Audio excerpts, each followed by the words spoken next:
High guys, के छ सबैजना सन्चै हुनुहुन्छ हैन। देख्न सक्नुहुन्छ म चाहिँ खाना पकाउनु लागेको हैन। हामी चाहिँ साथी र मैले चाहिँ बाँडेको छौँ कि उनले बिहान पकाउँछ म चाहिँ बेलुका पकाउने गर्छु हैन। सो मैले चाहिँ यहाँ पकाउनु लागेको छु यो सब्जीहरू हो, यो सिमीहरू हैन, प्याज टमाटर काट्दैछु। मैले भात बसालिसकेको छु। अब 5-10 मिनेटमा तरकारी पनि च्याट्टै पाक्छ हैन। प्याज काट्न लागेको म चाहिँ। अनि के छ हजुरको हाल अलि सबै सन्चै छ हैन, आराम हुनुहुन्छ होला हैन।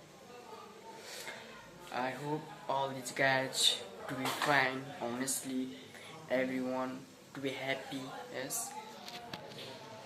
यस्तै छ जित्लागा हैन। आइयो बुटलतिर हैन, यस्तै छ यता। आछ खाछ पकाछ सुतेछ।